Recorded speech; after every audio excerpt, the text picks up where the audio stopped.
So we are still looking at the integration techniques. So now we want to look at a special integration technique whereby you are evaluating an integral.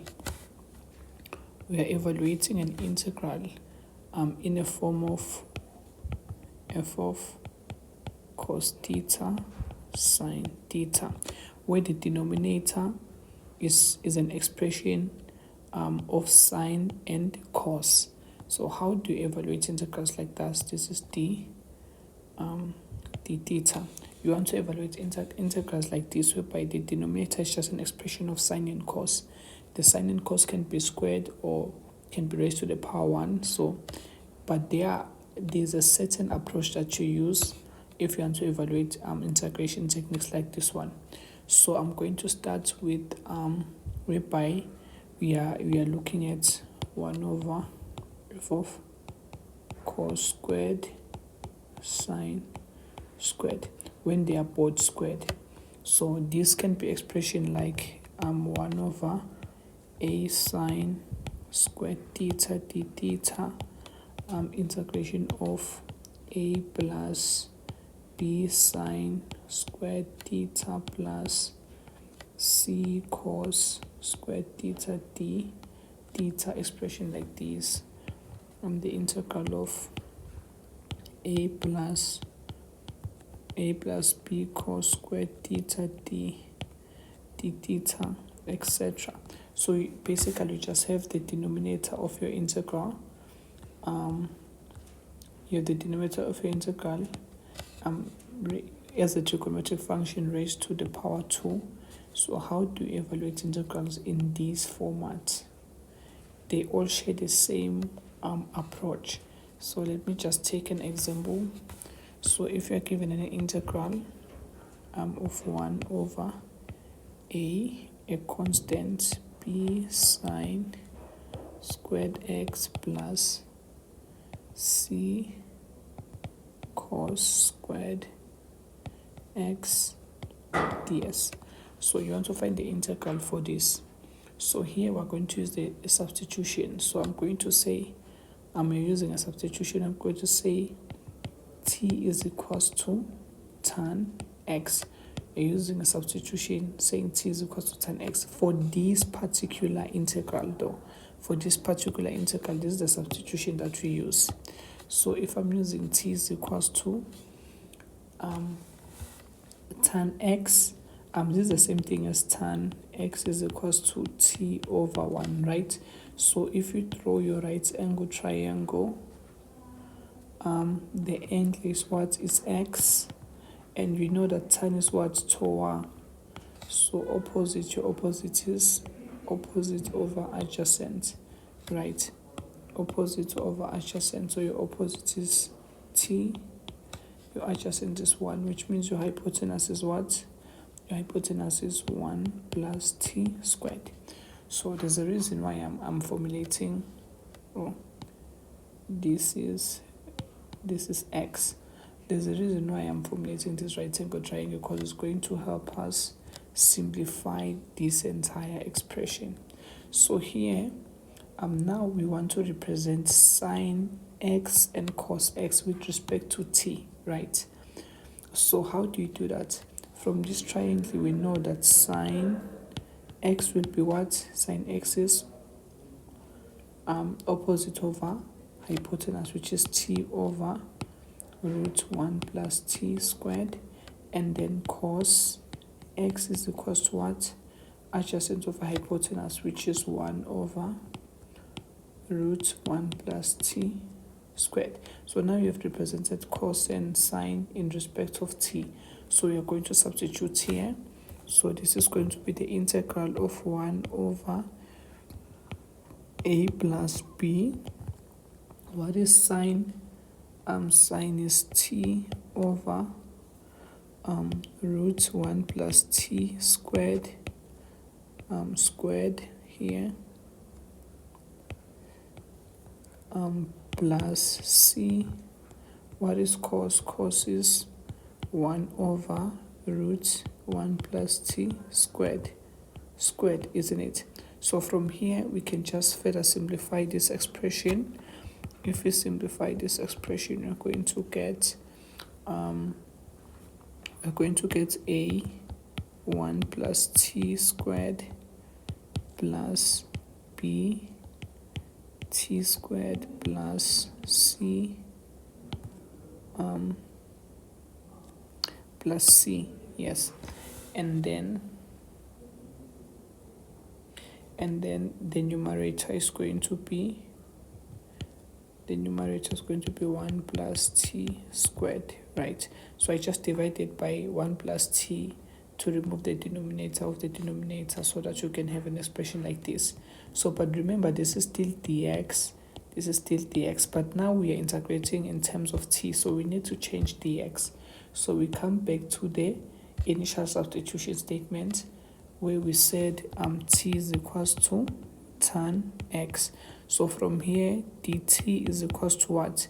dt is equals to sec squared x dx, right? So here, what is sec squared x in terms of t? We know that 1 plus tan squared x is equals to sec squared x, right? But we know that tan is what? Tan is t, which means sec squared x is equals to 1 plus t squared, right? So now here we are going to have dt is equals to 1 plus t squared dx, right? Therefore, which means dx is equals to dt over 1 plus t squared. So which means instead of dx here, we need to substitute dt. So now our integral is like this. We have 1 plus t squared on the numerator, and here you have a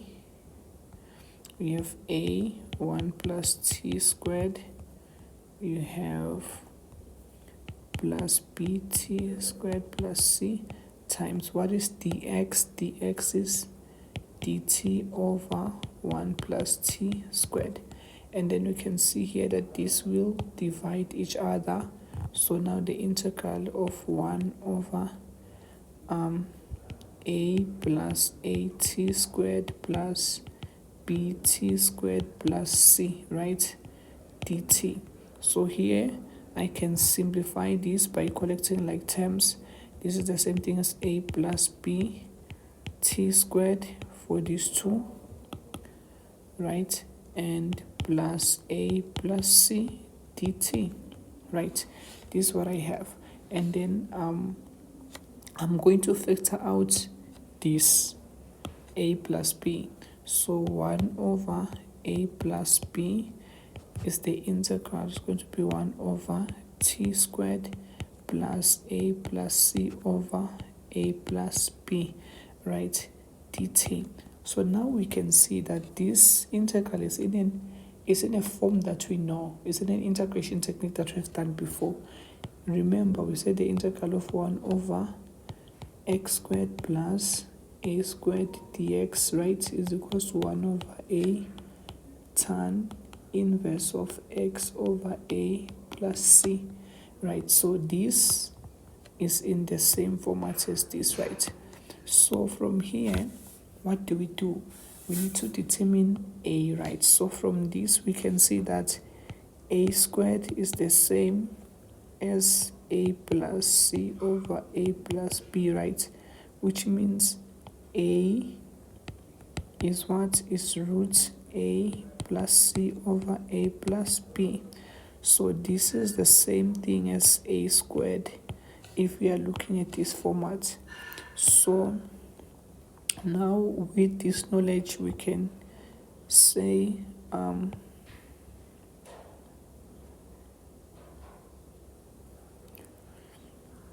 we can evaluate, let me just this was going to be a plus c over a plus b, right? So from here we are just going to substitute directly from here.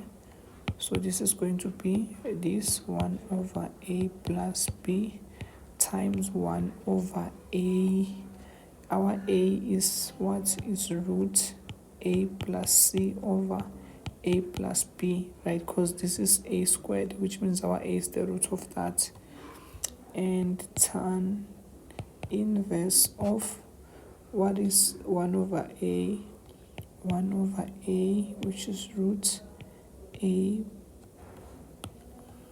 plus c over a plus b times what is x?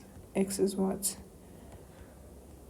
So in our case, we're looking at t is tan x, right, plus c. So this is what we have. Obviously you can further simplify this expression. Into a more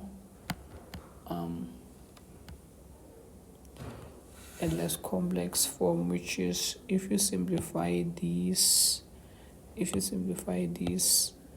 we are going to get that we'll simplify to root a plus c over a plus b, and then here we are going to have tan inverse of, and then if you simplify this, we are going to get what?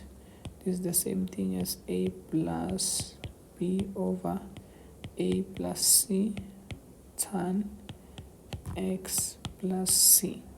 So now if we are evaluating the integral of 1 over a plus b sine squared x plus c cos squared x, something like this, dx, you are expected to get, obviously a, b, c are constant. You're expected to get this expression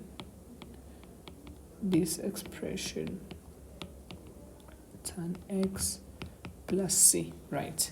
So remember what we have just did. I think this is the turning point whereby you need to realize that these can be represented using this integration technique, and then from there you just need to identify a, right, which is this, the root of this is a, because a plus c over a plus d is equals to a squared, right? So this is how you can evaluate. So here, if you are given an integral in this format, you should know how to do this working. So just go over this working, try to practice over this working, especially if you're given an integral like that. So a cos and sine are raised to the power are squared in the denominator. So we're going to look at another technique whereby now you just have a plus b sine x plus c cos x. Now they're not raised to the power 2. They're just like this. So again, there's a certain approach that we take for this type of integrals that is very important. So see you in another video.